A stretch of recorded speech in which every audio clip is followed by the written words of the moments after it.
ஆண்டவராகிய இயேசு கிறிஸ்து நாமத்தில் உங்களை வாழ்த்துகிறேன். கிறிஸ்துவின் பிறப்பை குறித்து நாம் தியானித்துக் கொண்டிருக்கிறோம். எபிரேயர் 2:16 ஆபிரகாமின் ஆசீர்வாதம் இயேசு கிறிஸ்துவின் மூலமா நமக்கு உண்டாயிருக்கிறது.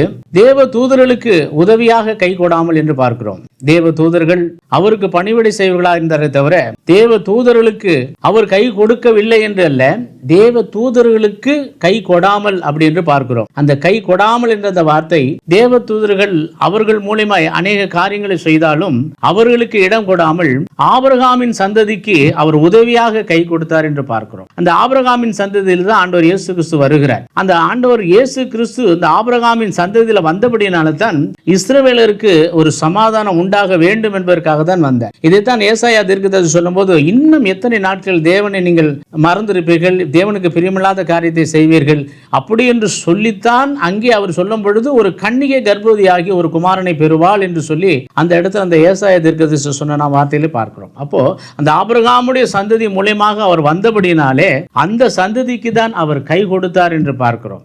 ஆபிரகாமின் சந்ததியில் வந்ததனாலும் ஆபிரகாமின் சந்ததியில் அவர் பிறந்ததனாலும் அந்த ஆபிரகாமின் சந்ததிக்கு அவர் கை கொடுத்தார். ஆனால் அவர்களோ அவரை சரியான முறையில் ஏற்றுக்கொள்ளவில்லை.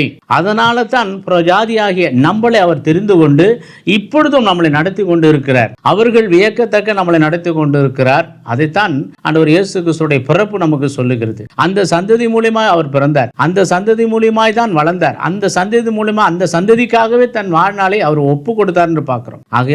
அவையாக நம்ம கிருபையா இரும் என்று ஒரு பக்தன் வேண்டினது போல நாமும் வேண்டிக் கொள்வோம். அவர் பிறந்த நாளிலே அவருடைய சமூகத்தில் நாம் மன்றாடுவோம். கர்த்தர் நம்மளை ஆசீர்வதிப்பார். ஆபிரகாமின் சந்ததியாக நம்மளையும் அவர் மாற்றுவார். ஆண்டவர் ஆசீர்வதிப்பார். ஆமென்.